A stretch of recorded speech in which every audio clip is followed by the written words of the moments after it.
श्री परमात्मने नमः। श्री रामचरितमानस अध्याय उत्तरकांड पेज 834 आगे।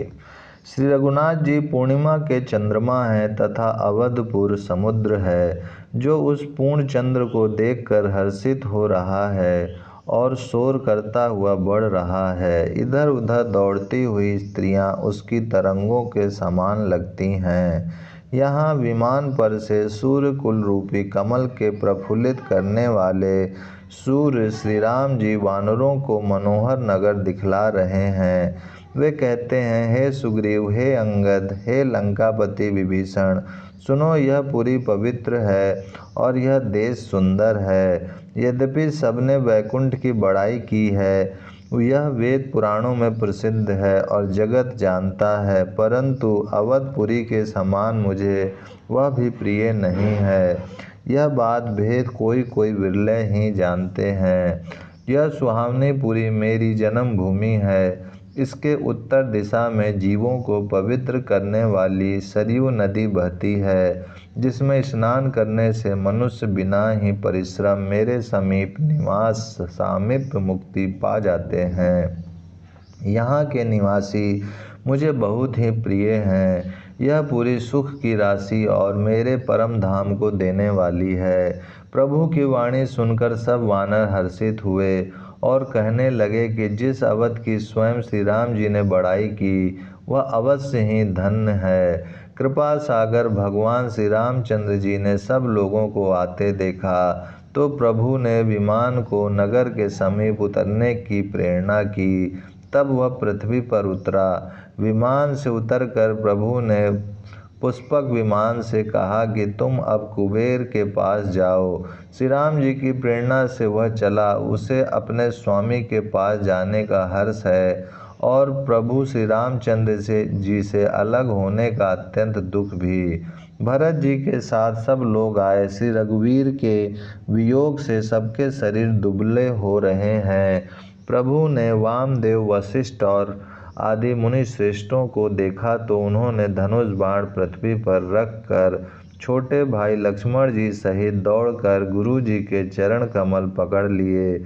उनके रोम रोम अत्यंत पुलकित हो रहे हैं। मुनि राज वशिष्ठ जी ने उठाकर उन्हें गले लगाकर कुशल पूछी। प्रभु ने कहा, आप ही की दया में हमारी कुशल है।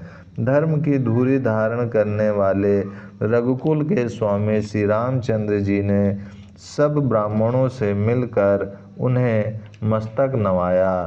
फिर भरत जी ने प्रभु के वे चरण कमल पकड़े जिन्हें देवता, मुनि, शंकर जी और ब्रह्मा जी भी नमस्कार करते हैं। भरत जी पृथ्वी पर पड़े हैं, उठाए उठते नहीं। तब कृपा सिंधु श्री राम जी ने उन्हें जबरदस्ती उठाकर हृदय से लगा लिया। उनके सांवले शरीर पर रोए खड़े हो गए। नवीन कमल के समान नेत्रों में प्रेम अश्रुओं के जल की बाढ़ आ गई। कमल के समान नेत्रों से जल बह रहा है। सुंदर शरीर में पुलकावली अत्यंत शोभा दे रही है। त्रिलोकी के स्वामी प्रभु श्री राम जी छोटे भाई भरत जी को अत्यंत प्रेम से हृदय से लगा कर मिले।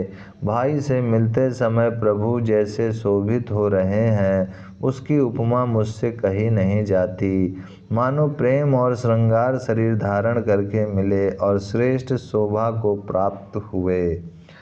कृपा निधान श्री राम जी भरत जी से कुशल पूछते हैं, परंतु आनंदवश भरत जी के मुख से वचन शीघ्र नहीं निकलते। शिव जी ने कहा, हे पार्वती, सुनो, वह सुख जो उस समय भरत जी को मिल रहा था वचन और मन से परे है। उसे वही जानता है जो उसे पाता है। भरत जी ने कहा, हे कौशलनाथ, आपने आर्त दुखी जानकर दास को दर्शन दिए, इससे अब कुशल है। विरह समुद्र में डूबते हुए मुझको कृपा निधान ने हाथ पकड़कर बचा लिया। फिर प्रभु हर्षित होकर शत्रुघ्न जी को हृदय से लगाकर उनसे मिले। तब लक्ष्मण जी और भरत जी दोनों भाई परम प्रेम से मिले। फिर लक्ष्मण जी शत्रुघ्न जी से गले लगकर मिले और इस प्रकार विरह से उत्पन्न दुसह दुख का नाश किया। फिर भाई शत्रुघ्न जी सहित भरत जी ने सीता जी के चरणों में सिर नवाया और परम सुख प्राप्त किया। प्रभु को देखकर अयोध्यावासी सब हर्षित हुए। वियोग से उत्पन्न सब दुख नष्ट हो गए। सब लोगों को प्रेम विहल और मिलने के लिए अत्यंत आतुर देखकर खर के शत्रु कृपालु श्री राम जी ने एक चमत्कार किया। उसी समय कृपालु श्री राम जी असंख्य रूपों में प्रकट हो गए और सबसे एक ही साथ यथा योग्य मिले। श्री रघुवीर ने कृपा की दृष्टि से देखकर सब नर नारियों को शोक से रहित कर दिया। भगवान क्षण मात्र में सबसे मिल लिए। हे उमा, यह रहस्य किसी ने नहीं जाना। इस प्रकार शील और गुणों के धाम श्री राम जी सबको सुखी करके आगे बढ़े। कौशल्या आदि माताएं ऐसे दौड़ी मानो नई ब्याही हुई गवें अपने बछड़ों को देखकर दौड़ी हों। मानो नई ब्याही हुई गवें अपने छोटे बछड़ों को घर पर छोड़ परवश होकर वन में चरने गई हों और दिन का अंत होने पर बछड़ों से मिलने के लिए हुंकार करके थन से दूध गिराती हुई नगर की ओर दौड़ी हों। प्रभु ने अत्यंत प्रेम से सब माताओं से मिलकर उनसे बहुत प्रकार के कोमल वचन कहे। वियोग से उत्पन्न भयानक विपत्ति दूर हो गई और सबने भगवान से मिलकर और उनके वचन सुनकर अगणित सुख और हर्ष प्राप्त किए। सुमित्रा जी अपने पुत्र लक्ष्मण जी की श्री राम जी के चरणों में प्रीति जानकर उनसे मिलीं। श्री राम जी से मिलते समय कैकेयी जी हृदय में बहुत सकुचाईं। लक्ष्मण जी भी सब माताओं से मिलकर और आशीर्वाद पाकर हर्षित हुए। वे कैकेयी जी से बार बार मिले परंतु उनके मन का क्षोभ रोष नहीं जाता। जानकी जी सब सासुओं से मिलीं और उनके चरणों लगकर उन्हें अत्यंत हर्ष हुआ।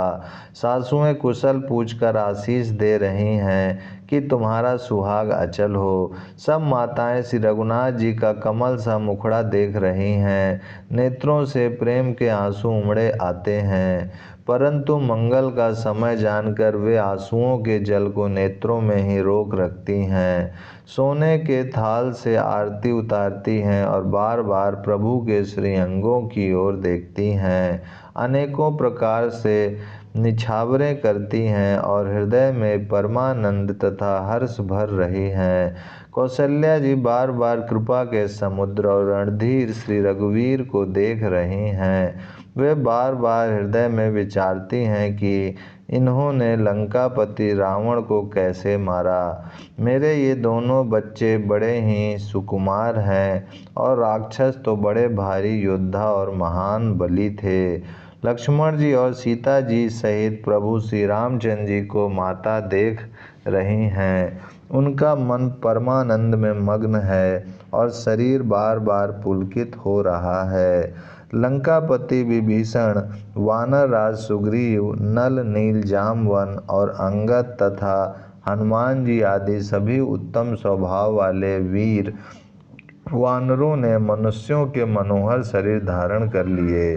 वे सब भरत जी के प्रेम, सुंदर स्वभाव, त्याग के व्रत और नियमों की अत्यंत प्रेम से आदर पूर्वक बड़ाई कर रहे हैं और नगर निवासियों की प्रेमशील और विनय से पूर्ण रीति देखकर वे सब प्रभु के चरणों में उनके प्रेम की सराहना कर रहे हैं।